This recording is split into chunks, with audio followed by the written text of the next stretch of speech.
Shalom, this is the brother Tazabah from GMS South Holland, coming back to you through the spirit and power of Yahweh Shemel Shai. Before I start off, I want to give all praises, glory, and the highest honor unto Yahweh Ba'Shem Yahweh Shai Ba'Shem Rakakadash. Double honors to the elder apostles of Great Millstone. Peace and salutations to the elect out there and spreading this word in sincerity and the truth all over the four corners of the earth. There's going to be a GMS news update, okay? GMS news update, pretty much concerning what's going on in the world right now with the terrorists, the economy. Okay, Donald Trump back in office, making his moves and doing his things. So what we see now is that here it says on Al Jazeera, we won't back down. Global leaders threaten backlash to Trump auto tariff.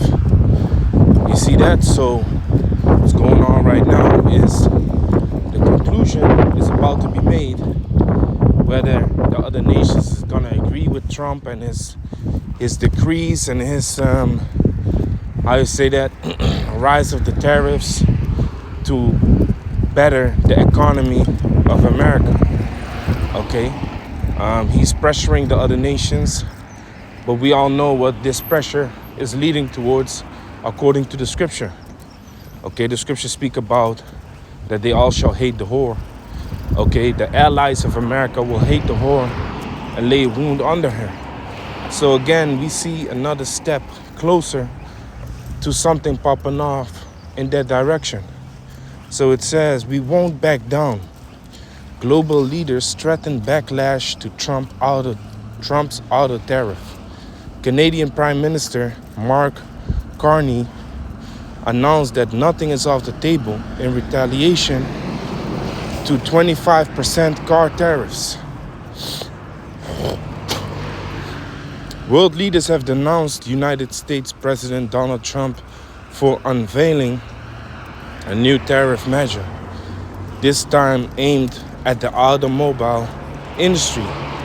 Canadian Prime Minister Mark Carney offered one of the most frank assessments, saying it signaled an end to the tight bonds his country and the U.S. once enjoyed. So he says that tight bond is at an end, man. It's done. He said the connection America and Canada had is over, man, with this type of behavior. Okay? Now, Esau in itself is unjust. To a certain extent, what Trump is doing is not at all wrong. Because what Trump is saying is that America is a mass consumer and the other nations is getting rich by America because America buys every fucking thing from every fucking nation. Okay, also like what the scripture says. Let me see if I can pull it up. Yeah, this is Revelation chapter 18, verse 3. For all nations have drunk of the wine of the wrath of her fornication, and the kings of the earth have committed fornication with her, and the merchants of the earth are waxed rich through the abundance of her delicacies. You see that? So the nations have become rich off of America, man. And that has been going on for a long time. So now Trump is back in office. Even the first time he was in office, he was like, man, I ain't gonna let this shit slide. Because he's a businessman. He's a businessman before he's a president.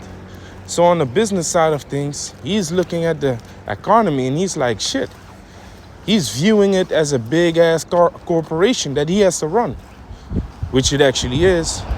So he's gonna run it, you know, the way he has been doing it all those years, man. You understand? So he sees America as a mass consumer,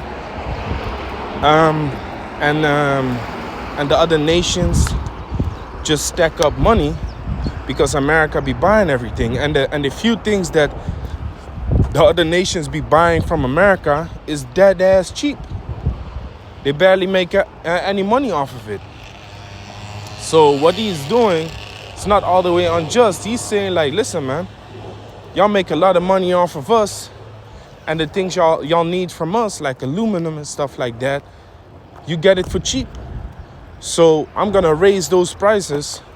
So it's being done in a more fair way.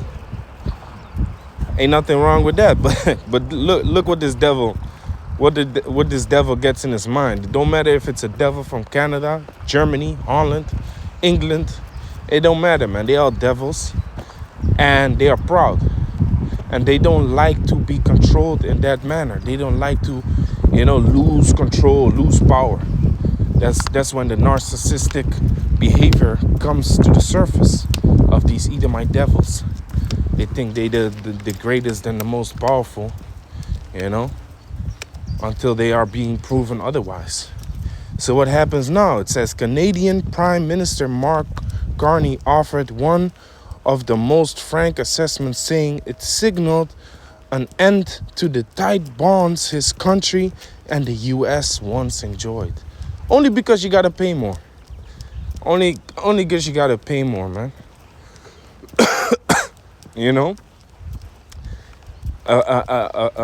If you have a friend and the friend has been good to you all the time, and then giving you free food. Let's say he has a restaurant, and it's a friend of yours. He gives you free food, this, that, and the third. And now one day you pull up and he say, hey, that's $15.99. And now you start yelling at him like, what the fuck? What you mean $15.99? Yeah, man.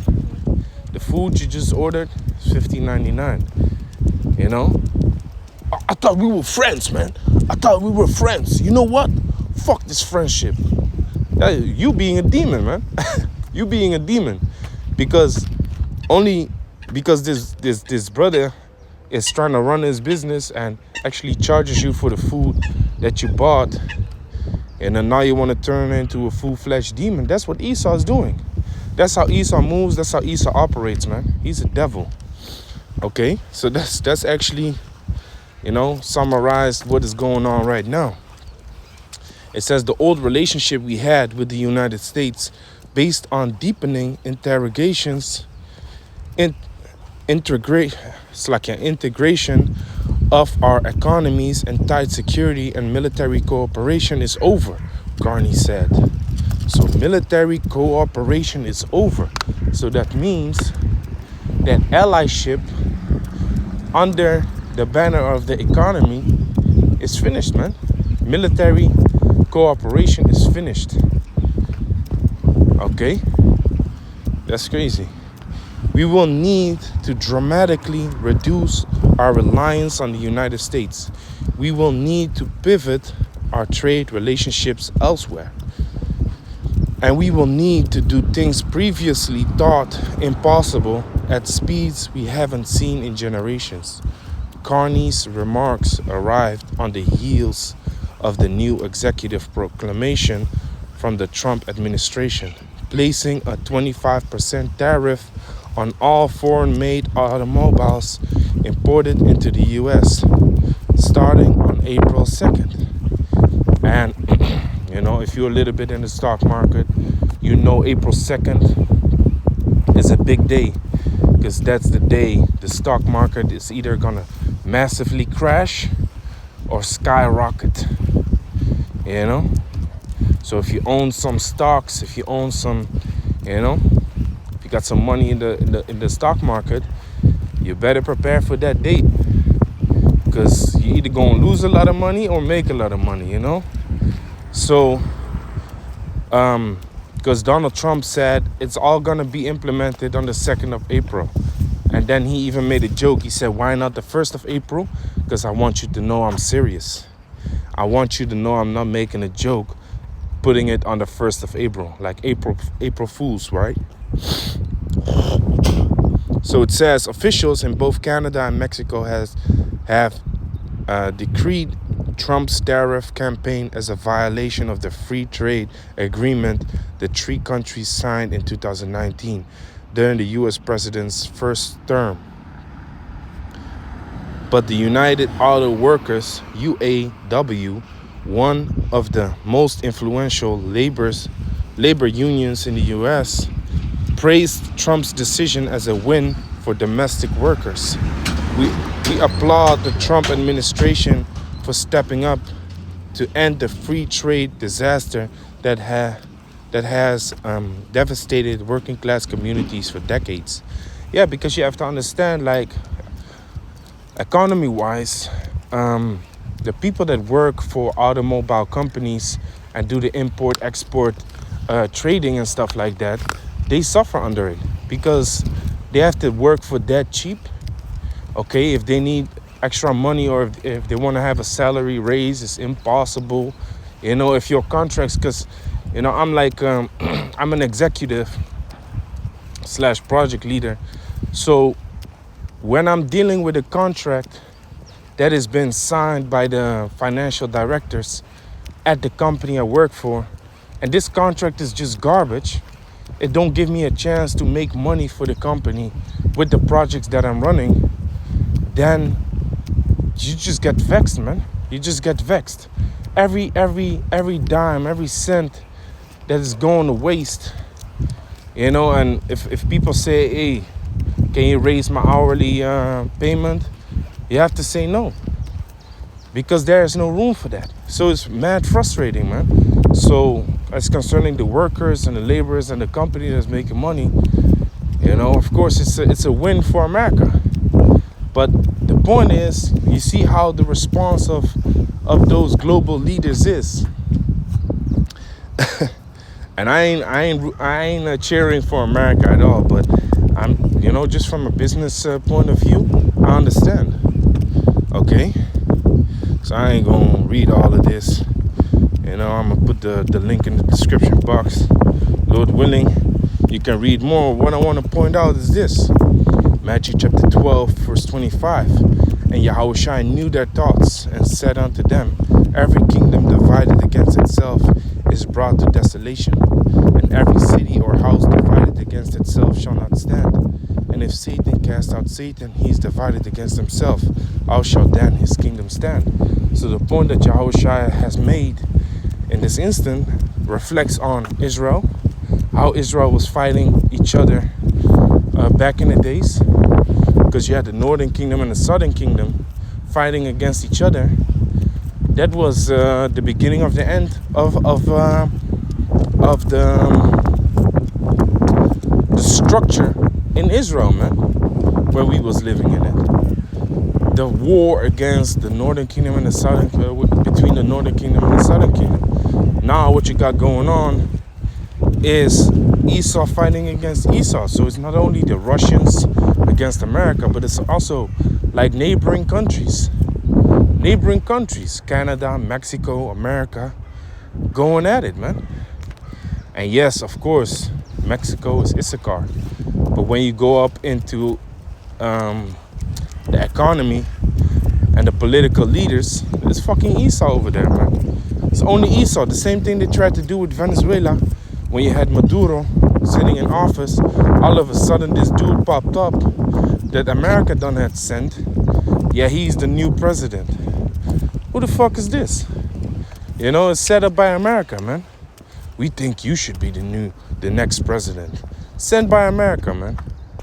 You understand? So America has his hand in everything and tries to control everything, and he just puts Edomites up in the political seats. Slakia. So Yahushua mentioned every kingdom divided against itself is brought to desolation. And we know that that's what's coming, man. This kingdom is going to be brought to desolation very soon, because it cannot stand like this. All these global leaders are divided against each other, man. It's all about money. It's all about politics, economy. And of course, that's what the world is running on right now. But guess what? It's run by greed. It's run by covetousness. Okay? And now the pride has lifted Esau up once again, that he wants to be the greatest and doesn't step down from his throne. Meanwhile, he ain't got no throne, man. His throne is already destroyed. Okay, he's standing on a little step. He's standing on a little step, and his fat ass is gonna fall from it soon enough. Because Yahweh Shimon Shai is already prophesying the downfall of this kingdom through his men, speaking the prophecies into existence. You understand? Let me read a little bit more over here, because it says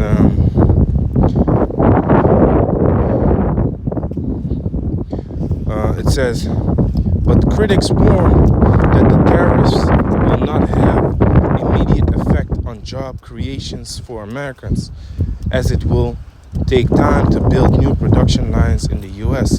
Donald Trump says that this will help regenerate the car building process in the United States, explained Al Jazeera respondent Alan Fisher.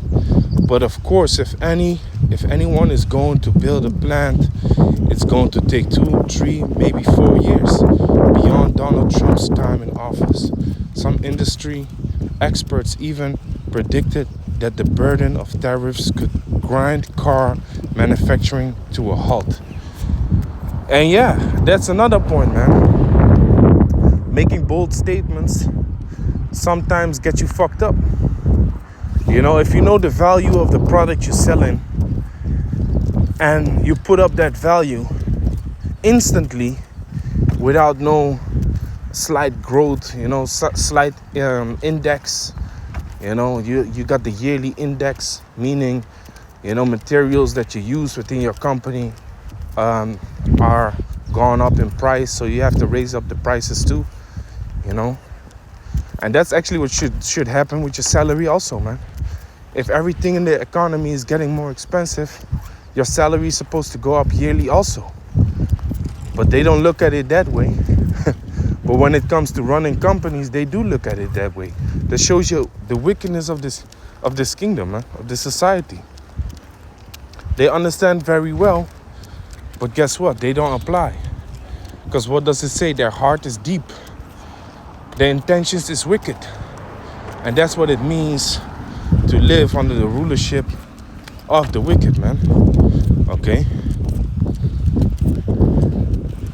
This is Proverbs chapter 29, verse 2. When the righteous are in authority, the people rejoice. But when the wicked bear rule, the people mourn. So the only thing you see out there right now is mourning, man. They are mourning. Okay? They are suffering. You know, the citizens are suffering. The citizens are in fear. They don't know what's going to happen. They see war rousing up. They see the economy collapsing. And the Bible prophesies about the economic collapse also. So we know that that's a part of what's about to happen, man. You know? But before that happens, the scripture says everything is going to be so cheap that they think they're going to be in a good case. You understand? Everything is going to be dirt cheap. But guess what? When a company is going bankrupt, okay, he's trying to sell everything that he has for cheap to just make a little bit of money before he calls the company bankrupt, aka an economic collapse. So make a little bit of money, you know, sell the product for less that you bought it for, and then dip out, man. So it don't mean anything good. So yeah, man, Lord willing, this was edifying. Before I want to give all praises, glory, and the highest honor to Yahweh, Bashem, Shai, Bashem, Kakadash, Shalom to the elect.